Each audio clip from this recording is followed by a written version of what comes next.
Praise Lord. 66-ാം സങ്കീർത്തനം 10-ാം വാക്യം. ദൈവമേ, നീ ഞങ്ങളെ പരിശോധിച്ചിരിക്കുന്നു, വെള്ളി ഊതി കഴിക്കും പോലെ നീ ഞങ്ങളെ ഊതി കഴിച്ചിരിക്കുന്നു.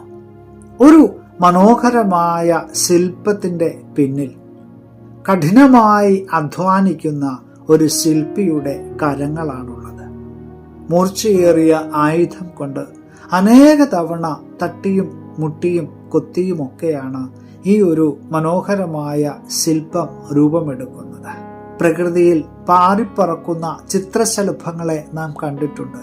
വെറും ഒരു പുഴുവിന്റെ അവസ്ഥയിൽ നിന്നാണ് ആ ഒരു ചിത്രശലഭം ഇത്രയേറെ കഠിനമായ സാഹചര്യങ്ങളിൽ കൂടി അത് പുറത്തു വന്ന് ഭൂമിയിലെ ഏറ്റവും മനോഹരമായ ചിത്രശലഭങ്ങളായി അത് മാറിയത്. ഏറ്റവും പ്രയാസമേറിയ സാഹചര്യങ്ങളിലൂടെ കടന്നു പോയെങ്കിൽ മാത്രമേ എന്തിനും ഒരു വിലയുണ്ടാവുകയുള്ളൂ.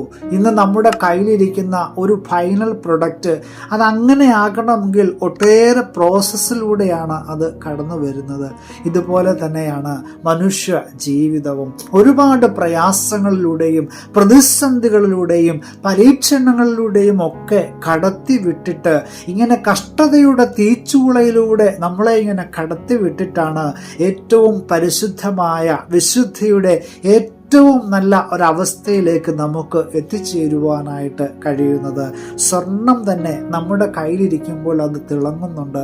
ആ സ്വർണം അങ്ങനെ ഒരു അവസ്ഥയിലാകണമെങ്കിൽ അതിന് എത്രയോ തീച്ചുളയുടെ അനുഭവങ്ങളിലൂടെ ആയിരിക്കും അത് കടന്നു പോയിട്ടുള്ളത്. സങ്കീർത്തനക്കാരൻ ഇവിടെ പറയുകയാണ്, ദൈവമേ, നീ ഞങ്ങളെ പരിശോധിച്ചിരിക്കുന്നു, ഒരു വെള്ളി ഊതി കഴിക്കും പോലെ നീ ഞങ്ങളെ ഊതി കഴിച്ചിരിക്കുകയാണ്. പരീക്ഷണങ്ങളും പ്രതികൂലങ്ങളും ഒക്കെ നമ്മുടെ ജീവിതത്തിലേക്ക് കടന്നു വരുമ്പോൾ നാമും ദൈവസന്നിധിയിൽ ഇതുപോലെ തന്നെ പ്രാർത്ഥിക്കണം. എന്തിനേയും നേരിടുവാനുള്ള ഒരു കൃപ തരണമേ എന്നും ഒരു ബലം തരണമേ എന്നും മാത്രമായിരിക്കണം നാം ദൈവസന്നിധിയിൽ പ്രാർത്ഥിക്കേണ്ടുന്നത്. കാരണം കഷ്ടതകളും പ്രയാസങ്ങളും ഒക്കെ ജീവിതത്തിൽ നാം അനുഭവിച്ച് മതിയാവുകയുള്ളൂ.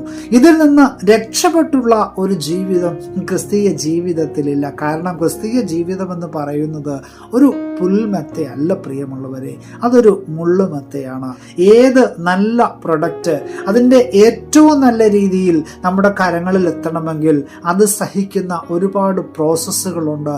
അതുപോലെ നമ്മുടെ ജീവിതത്തിലും ആ പ്രോസസ്സുകളിലൂടെ മുന്നോട്ടേക്ക് പോകുവാനായിട്ട് നമ്മെ ഒരുക്കണമേ എന്ന് മാത്രം ഈ ഒരു പ്രഭാതത്തിൽ നമുക്ക് പ്രാർത്ഥിക്കാം. അതിനുവേണ്ടി ദൈവം നമ്മെ ഓരോരുത്തരെയും സഹായിക്കട്ടെ എന്ന് ആത്മാർത്ഥമായി പ്രാർത്ഥിക്കുകയാണ്. Have A blessed day.